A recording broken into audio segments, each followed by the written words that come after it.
Welcome to special drive. నేను Sonia. Telangana CM Revanth కొత్త నినాదం అందుకున్నారు. రేజింగ్ తెలంగాణ పేరుతో గ్లోబల్ సమిట్ 2025 నిర్వహిస్తున్న ప్రభుత్వం రాష్ట్ర అభివృద్ధిపైనే ఫోకస్ పెట్టినట్లు కనిపిస్తోందంటున్నారు విశ్లేషకులు. ప్రజలకు అభివృద్ధి చెందిన తెలంగాణను అందించడమే ప్రభుత్వ లక్ష్యమన్న సీఎం భవిష్యత్తు కోసం పారదర్శక పాలసీని తీసుకొస్తున్నామంటున్నారు. కొత్త విధానాన్ని అమలు చేసేందుకు క్యూర్, ప్యూర్, రేర్ టైటిల్ ను క్రియేట్ చేసింది ప్రభుత్వం. Cure core urban region economy, pure peri urban region economy, rare rural agriculture region economy. Pure, pure, rare. Cure అంటే core urban region economy, pure అంటే peri urban region economy, rare అంటే rural agri region economy. ఈ మూడు రకాల వ్యవస్థలను, ప్రణాళికల్ని, ఈ అంశాలకు సంబంధించిన వాటి అన్నిటిని కూడా పొందుపరిచి క్రోడీకరించి తెలంగాణ రైజింగ్ 2047 ఒక విజన్ డాక్యుమెంట్ తీసుకొస్తున్నాము. ఆ విజన్ డాక్యుమెంట్ లో కోర్ అర్బన్ లో ఏం చేయబోతున్నాం, ఏమేమి తీసుకొస్తున్నాం, ఇన్ డీటెయిల్ రిపోర్ట్ ఉంటుంది. పెరి అర్బన్ లో ఏమేమి చేయబోతున్నాం, మ్యానుఫ్యాక్చరింగ్ సైడ్ డీటెయిల్ రిపోర్ట్ ఉంటుంది. రూరల్ ఎకానమీలో, అగ్రికల్చర్ లో ఏం చేయబోతున్నాం ఆ పాలసీ డాక్యుమెంట్ లో ఉంటుంది.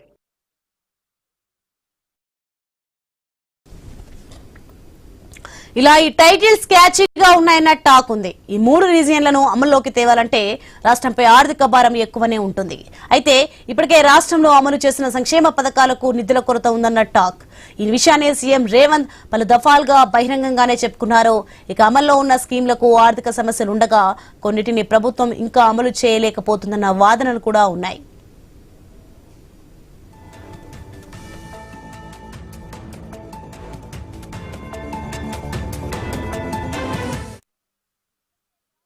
ప్రభుత్వంపై వ్యతిరేక భావన పెరిగిందన్న రిపోర్టులున్నాయంటున్నారు విశ్లేషకులు. దీంతో రాష్ట్ర ఆర్థిక పరిస్థితిపై రకరకాల ఊహాగానాలు వినిపిస్తున్నాయి. ఇలాంటి పరిస్థితుల్లో క్యూర్, ప్యూర్, రేర్ విధానాలు ఎలా అమలు చేస్తారు? ఆచరణలో ఎలాంటి సవాళ్లు ఎదురుకాబోతున్నాయి? రోడ్లు, ప్రాజెక్టులకే భూసేకరణ సాధ్యం కావడం లేదు. కొత్త విధానాలకు కావలసిన భూమిని ఎలా సేకరిస్తారు? భూముల సేకరణ లేకుండా అభివృద్ధి ఎలా సాధ్యం? కొత్త ప్రాజెక్టుల అమలులో ఉన్న ఇబ్బందులు ఏంటి? ఆర్థిక వనరులను ప్రభుత్వం ఎలా సేకరిస్తుంది? 2 ఏళ్ల క్రితం మొదలుపెట్టిన మూసీ ప్రాజెక్టు ఏమైంది? ఇక మూసీ ప్రాజెక్టుకు నిధుల కొరత ఉందా? అయితే ప్రభుత్వ భూములు, చెరువుల రక్షణ పేరుతో హైడ్రాను తీసుకొచ్చారు. రాష్ట్రంలో కొన్ని నెలల పాటు హైడ్రా దూకుడుగా వ్యవహరించింది. ప్రజల నుంచి తీవ్ర ఆగ్రహం, విమర్శలు వచ్చాయి. దీంతో హైడ్రా దూకుడు తగ్గిందన్న వాదనలు వినిపిస్తున్నాయి. ఇక 6 గ్యారంటీల పేరుతో కాంగ్రెస్ రాష్ట్రంలో అధికారంలోకి వచ్చింది. ఒకటి అరా పూర్తి స్థాయిలో అమలు చేస్తున్న ప్రజల నుంచి ఆరోపణలు వస్తూనే ఉన్నాయి. మరి కొన్ని 2 ఏళ్లుగా పెండింగ్ లోనే పెట్టారా? ఆ పెండింగ్ హామీలను ఎందుకు అమలు చేయడం లేదు? హామీల అమలుకు ఆర్థిక భారం అడ్డొస్తుందా?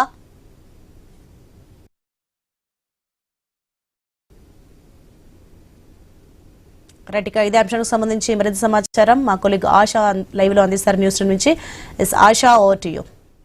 Good afternoon Soni. మీరు చెప్పిన విధంగా తెలంగాణను రాబోయే రోజుల్లో విజన్ 2047 ఈ రోజు కొత్తగా వినట్లేదు మనం. విజన్ 2047 అనేది దేశాల్లోనే, అదేవిధంగా పక్క రాష్ట్రంలో కూడా 2047 విజన్ తో ముందుకెళ్తున్నటువంటి పరిస్థితులు, దాని కార్యాచరణ రూపొందించి ఇవన్నీ కూడా మనం చూస్తున్నాం.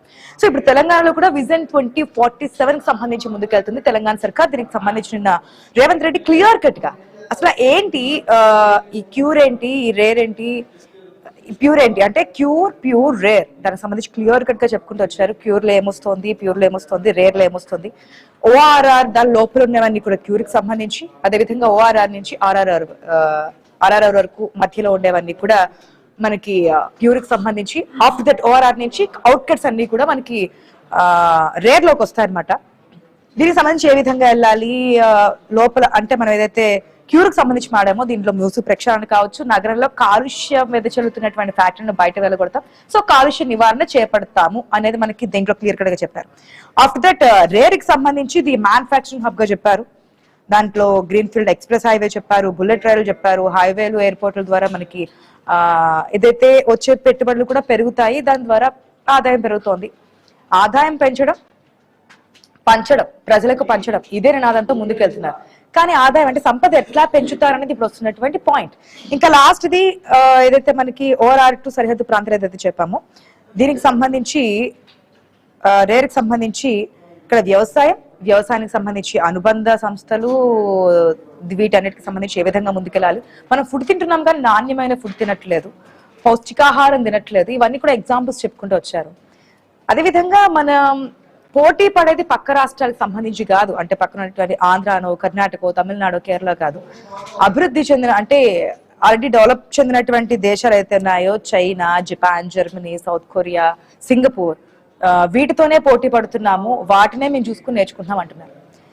ఇక్కడ కొన్ని విషయాలు ఏంటంటే గతంలో మనం చూసినప్పుడు అసలు సంపదే లేదు, లంకి బిందులు అనుకుంటే కాలి బిందులు కనిపిస్తున్నాయి, ఏ విధంగా చేయాలి, మీరు తీసుకున్న ఆర్థిక శాఖ ఈ విధంగా కామెంట్ చేయడం కాదని చెప్పి చాలా సందర్భాల్లో చూసా. ఇప్పటికీ ఎందుకు సంక్షేమ పథకాలు అమలు చేయట్లేదంటే మనకి జూబ్లీ హిల్స్ బైపోలో క్లియర్ కట్ గా కనిపించింది, మనం విన్నాం కూడా.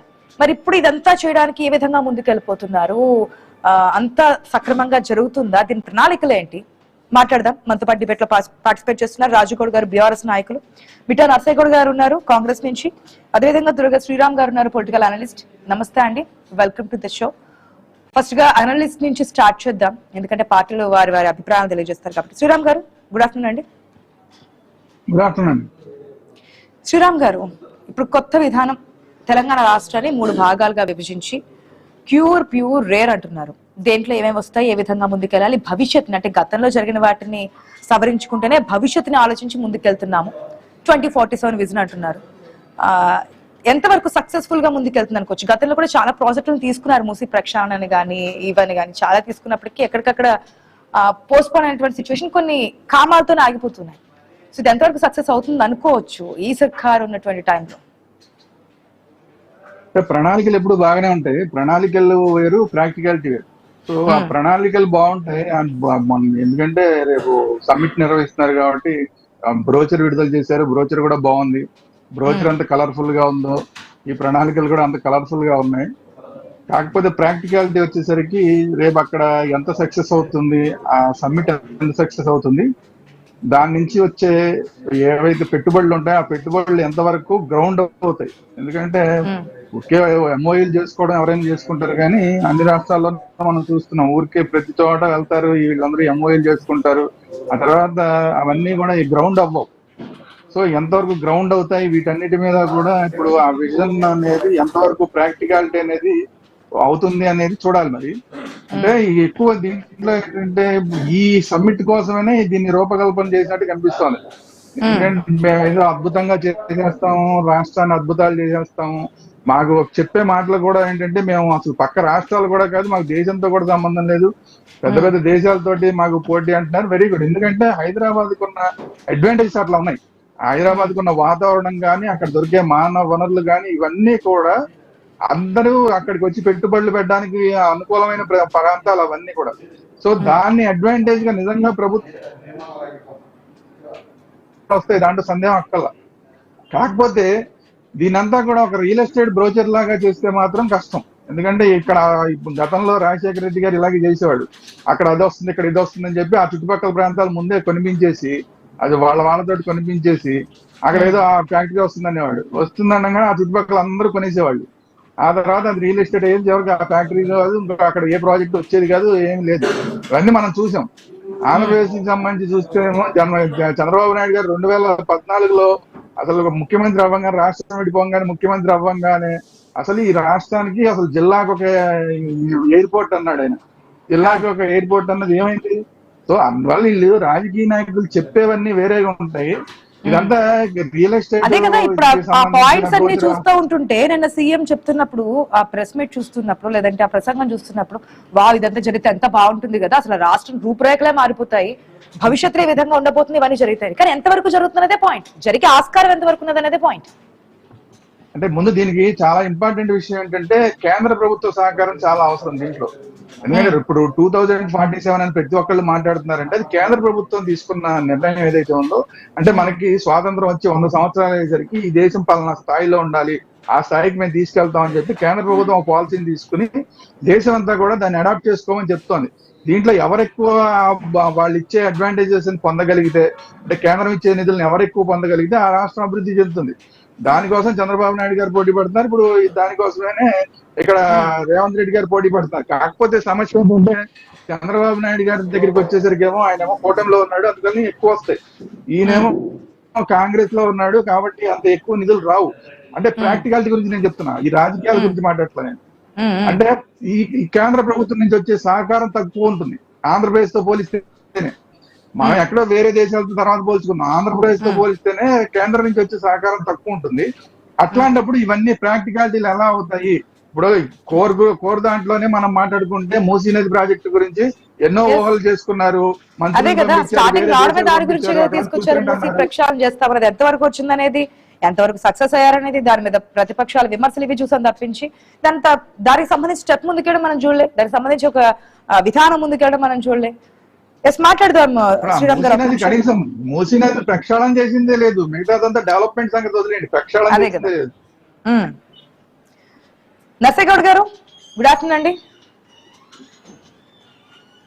ఓకే, నర్సేగౌడ్ గారు మరి కొద్దిసేపట్లో జాయిన్ అవుతారు. రాజుగౌడ్ గారు నమస్తే అండి. నమస్తే మేడం. రాజుగౌడ్ గారు, మీరు అధికారం ఉన్నటువంటి 10 సంవత్సరాల కంటే ఇప్పుడున్నటువంటి, అంటే ఇది ఎట్లా కనిపిస్తుంది 2047 అంటే రాబోయే రోజుల్లో కూడా ఇంకో 15 సంవత్సరాలు మేమే అధికారంలో ఉంటే రాష్ట్రం రూపురేఖలు ఈ విధంగా ఉంటాయి కాబట్టి మాకు ఆదరించడం అనేది ఒక పాయింట్ కనిపిస్తుంది. ఒకటి విజన్, రెండో స్ట్రాటజీ. ఈ విధంగా ముందుకెళ్తాము, గతంలో జరిగినటువంటి తప్పిదాలు భవిష్యత్తులో ఏ విధంగా ముందుకెళ్ళాలి, ఈ రెండింటినే వేరు చేసుకుంటూ ముందుకెళ్తున్నామని చెప్పి చాలా క్లియర్ కట్ గా ఒక్కొక్కటి ఇది ఇంతవరకు ఓఆర్ఆర్ లోపల, ఓఆర్ఆర్ బయట, ఆర్ఆర్ఆర్ వరకు, ఆర్ఆర్ఆర్ బయట, ఇదంతా కూడా ఎక్కడ ఏంటి, వ్యవసాయం ఏది, గ్రీన్ ఫీల్డ్ ఏది, హైవే ఏది, ఎయిర్పోర్ట్ ఏది, లేదంటే కాలుష్యం సంబంధించి వెంటాడుతూ ఉంది. సో కాలుష్యానికి సంబంధించి ఏ విధంగా చూసుకోవాలి, పక్క రాష్ట్రాలు ఈ విధంగా ఇబ్బంది పడుతున్నాయి. సో క్లియర్ కట్ గా ఒక పోస్టర్ అయితే మనకు చూపిస్తున్నారు. ఈ విధంగా ఉంది, ఈ విజన్ ఈ విధంగా ఉంది. పోస్టర్ మేము డిసెంబర్ 9న విడుదల చేస్తాము, తర్వాత స్టాల్స్ ఏర్పాటు చేస్తాము, ఇదంతా మీకు వివరిస్తామని.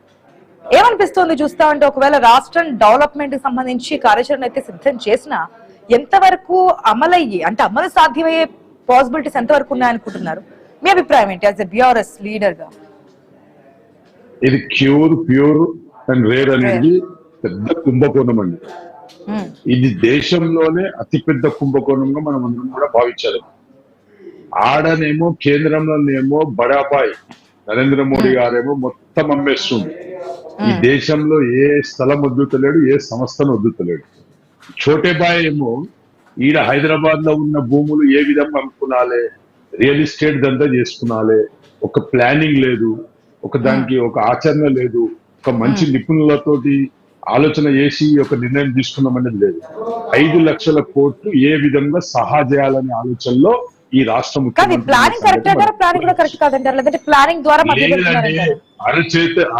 అరచేతిలో స్వర్గం చూపించి ఈ భూములన్నీ అమ్మేసి, ఆ భూములన్నీ రెగ్యులరైజ్ చేసేసి దాని నుంచి గవర్నమెంట్ కు వచ్చే ఆదాయాన్ని గండి కొడుతున్న విషయాన్ని క్లియర్ కట్ గా తెలిసిపోతుంది మనకు.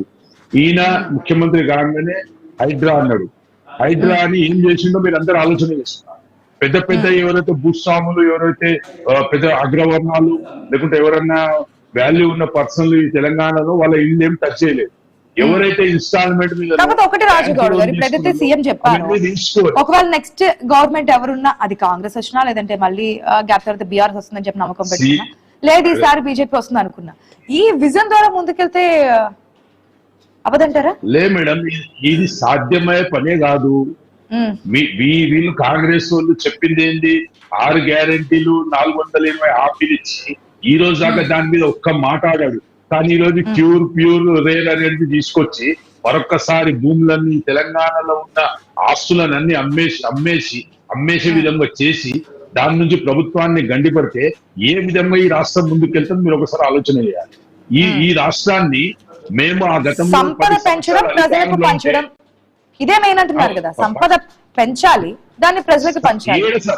సంపద నేడేది మేడం, ఈ రోజు 2 సంవత్సరాల లోపల దాదాపు 2.5 లక్షల కోట్ల అప్పు చేసిండు.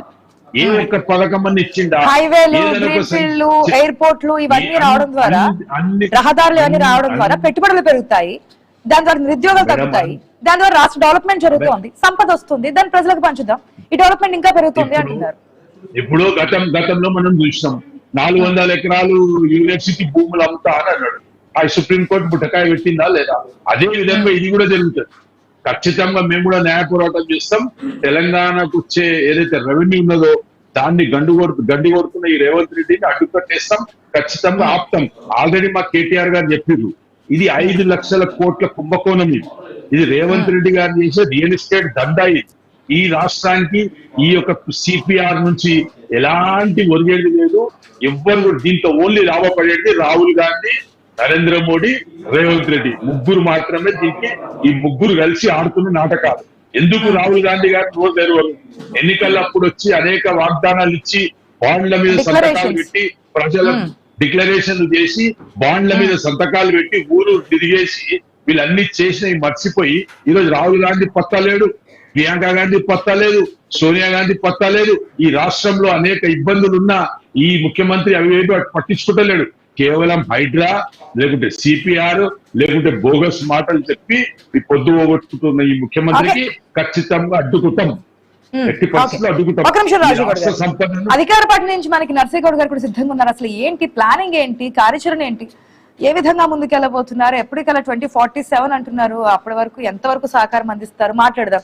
నర్సేగౌడ్ గారు గుడ్ ఆఫ్టర్నూన్ అండి. నర్సేగౌడ్ గారు, చూడ్డానికి వినడానికి చాలా బాగుంది. అరే ఇంత బాగుందా, ఈ విధంగా చేస్తే అసలు రాష్ట్ర డెవలప్మెంట్ ఏ విధంగా ఉంటుంది అని చెప్పి ప్రతి ఒక్కరికి అనిపిస్తుంది. నా ప్రెస్ మీట్ విన్న తర్వాత, సీఎం మాటలు విన్న తర్వాత ప్రతి ఒక్కరికి చాలా ఆనందం. ఈ విధంగా జరిగితే చాలా బాగుంటుంది, ప్యూర్ రేర్ అనుకున్నట్టుగా ఇంత డెవలప్మెంట్ మన దేశం కాకుండా ప్రపంచ దేశాలతో పోటీ పడుతూ, అసలు పక్క రాష్ట్రాలు కూడా కాదు పక్క దేశాలతోనే మనం పోటీ పడుతూ ముందుకెళ్లాలనేది. కానీ ఆచరణ ఎంతవరకు సాధ్యమయ్యే అవకాశం ఉంది అనేదే ప్రశ్న. వాయిస్ క్లియర్ ఉందా మేడం? క్లియర్ గా ఉంది, చెప్పండి. మీకు ప్యానెల్లో ఉన్న పెద్దలకు, వ్యూవర్స్ కు నమస్కారం. మీ దృష్టికి ఒక 2-3 విషయాలు స్పష్టంగా తీసుకొస్తాను. నెంబర్ 1 ఏంటంటే, ఇంతకు ముందు ఉమ్మడి ఆంధ్రప్రదేశ్ ఉన్నప్పుడు చంద్రబాబు నాయుడు గారు 2020 అనే విజన్ పెట్టి దాంట్లో అయినంత వరకు చేసుకుంటూ వచ్చారు. ఆ 2020 విజన్ తర్వాత అసలు ఏ విజన్ లేదు. కొత్తగా మన రాష్ట్రం ఏర్పడ్డ తర్వాత విజన్ అనే డాక్యుమెంటే లేదు. అసలు ఎటు నుంచి ఎటు తీసుకుపోతాము, ఏ సెక్టార్ని అభివృద్ధి చేస్తాము, ఏ ప్రాంతం చేస్తాము, స్పష్టత లేకుండా గుంపులో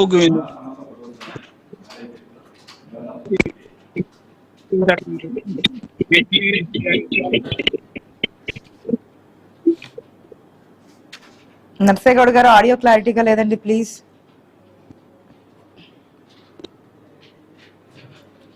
సిగ్నల్ ఉన్న ప్లేస్ కి వచ్చి మాట్లాడండి. హలో, వినిపిస్తుందా మేడం?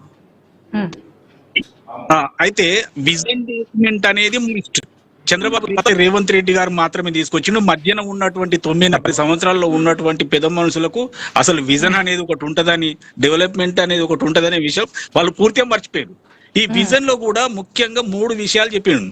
ఇది ఏమంటారు, కోర్ అంటున్నాము, ప్యూర్ అంటున్నాము, రేర్ అంటున్నాము. కాబట్టి ఈ సిపిఆర్ ఏంటంటే, ఈ క్యూర్ లో ఏంటంటే ఈ 2170 కిలోమీటర్ల లోపల, అంటే దాని గురించి ఎక్స్ప్లెయిన్ చేస్తా. అసలు ఏమేమి వస్తుంది, క్యూర్ లో ఏమొస్తుంది, ప్యూర్ లో ఏమొస్తుంది, రేర్ లో ఏమేమి వస్తాయి, ఏ ప్రాంతాలు వస్తాయి, ఏ విధంగా ఏ అంశాలు తీసుకున్నారండి. కానీ సాధ్యాలు ఇప్పటికే మీరు చెప్తున్నారు, ఎక్కడ స్థలం లేవు, నిధులు లేవు, ఖాళీ బిందులు, సంక్షేమ పథకాలు ఇవ్వడానికి కూడా ఛాన్స్ లేదు, మాకు టైం ఇస్తారని చెప్పి అనుకుంటున్నామని చెప్పి జూబ్లీస్ బైపోల్ కదా మొన్నే కదా విన్నాం ఈ మాటలన్నీ. ఇప్పుడు ఇదంతా చేయడానికి ఎక్కడ ఆస్కారం ఉంది, ఎక్కడ నిధులు ఉన్నాయి, ఏ విధంగా రాష్ట్రం ముందుకెళ్తుంది అనేది. ఓకే, సంపద పెంచాలని కోరుకుంటున్నాం, ఆ సంపదను మాకు పంచాలని కోరుకుంటున్నాం, కానీ వే ఎట్లా అనేది. మేడం, విజన్, స్ట్రాటజీ అనే 2 పదాల మీదనే ఇది జరుగుతా ఉంది. ఫస్ట్ విజువలైజేషన్ చేసుకున్న ఇంకా స్ట్రాటజీ ఏముంది, డెవలప్మెంట్ ఏమున్నది? పక్క రాష్ట్రంలో చంద్రబాబు చేస్తలేరా? కాబట్టి ఇక్కడ ఈ 2 అంశాలు కీలకం. విజన్ ఉండాలి, స్ట్రాటజీ ఉండాలి. ఆ 2 మిగతా గత ప్రభుత్వానికి లేవు. ఇప్పుడు మేము ఒక ఆలోచన ఉంది, చేసుకోవద్దంటారు, కేంద్ర సాయం అందిస్తుందని ఒక నమ్మకం ఉంది. మేడం, నేను ఏమంటున్నా, కేంద్రం ఇస్తుందా ఇవ్వదా అనేది కాదు, మన దగ్గర ఉన్నటువంటి అంశాలను విజువలైజ్ చేసి ఒక స్ట్రాటజీ తయారు చేసుకుని, డెవలప్మెంట్ చేసుకుని, సంపదను పెంచి ప్రజలకు పంచాలన్న ఏకైక ఆలోచన ఈ 2047 అనే డాక్యుమెంట్ మనం క్రియేట్ చేస్తా ఉన్నాం. ఇది అంటూ ఉంటే మనకు ఒక రూట్ మ్యాప్ ఉంటుంది ఏం చేయాలనేది. మీకు ఇప్పుడు మీరు సిపిఆర్ చెప్పారు కదా, ఇప్పుడు మనకు సర్వీస్ సెక్టర్ ఉన్నది, మ్యానుఫ్యాక్చరింగ్ సెక్టర్, తర్వాత అగ్రికల్చరల్ సెక్టర్ అని 3 సెక్టార్లు మనం చేసుకున్నాం. ఒక ఐడియా ఉంది, దాని మీద ఏం చేయాలి, ఏమేమి పరిశ్రమలు తేవాలి, అమౌంట్ ఎక్కడి తేవాలి, ఎట్లా క్రియేట్ చేసుకోవాలి అనేది ఒక స్ట్రాటజీ తీరిపోతాం. కాబట్టి రియల్ ఎస్టేట్ అంటే లేదంటే ఆ ప్రాంతం యొక్క వాల్యూ పెంచడానికి చేసినటువంటి స్ట్రాటజీ గానీ ఇది ఏ విధంగా ముందుకెళ్ళే ఆస్కారాలు ఇప్పుడైతే కనిపించట్లేదు అనేది. మేడం ఇంతకు ముందు 9.5 సంవత్సరాలలో ఏదైతే చేసిండ్రో రియల్ ఎస్టేట్ భూమాఫియా చేసిరు, భూమి అంతా కొల్లగొట్టి లక్షల ఎకరాలు కొల్లగొట్టి అనేది రికార్డెడ్ ఎవిడెన్స్. నేను ఒట్టినే వేగంగా మాట్లాడతలేను.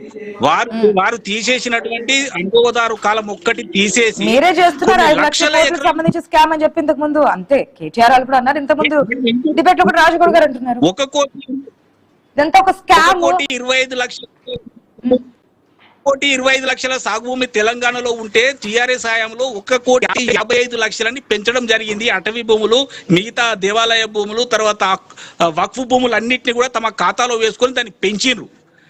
వాళ్ళ కూతురే చెప్తా ఉంది, ఒక్క కూడా మేము ఇయ్యలేదు నీళ్లు అని మొర్రోని మొత్తుకుంటా ఉన్నారు. ఇంకా బద్దలు చెప్తారని మేము చేస్తా ఉంటే కాళ్ళల్లో కట్టెలు పెట్టడం ఎందుకండి? ఒక విజన్ డాక్యుమెంట్ తీసుకొచ్చినాము, అది సమ్మిట్ కు పిలుస్తా ఉన్నాము ప్రపంచ వ్యాప్తంగా, వాళ్ళంతా పెట్టుబడి పెడతారు.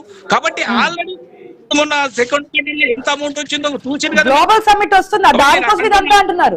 ఇదైతే గ్లోబల్ సమ్మిట్ 2025 లో దాంట్లో పెట్టుబడిదారులను ఆకర్షించడానికి ప్లానింగ్ అంతా అనేది మాట్లాడుతున్నటువంటి మాట.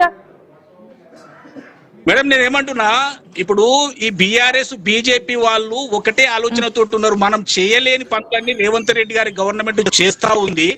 ఇక ఇలా అయితే 2047 దాకా మనకు నూకలు చెల్లినట్టే. మనం ఇంట్లో పండుకోవాలి, ఒక ఆయన ఫామ్ హౌస్ లో పండుకుంటాడు, హైదరాబాద్ నుండి పోయి ఢిల్లీలో పండుకుంటాడు. కాబట్టి ఈ భయం తోటి లేని పుకార్లన్నీ పుట్టిస్తా ఉన్నారు. కాబట్టి ఈ పుకార్లతోటి ప్రజలేమో ఖచ్చితంగా మాతోటే ఉన్నారు. కాదు, మీరు ఉన్నటువంటి ఇంకా 3 years ఉంది కదా, ఇంకా 2 days పోతే మీకు 2 years కంప్లీట్ అవుతుంది అధికారంలోకి వచ్చి.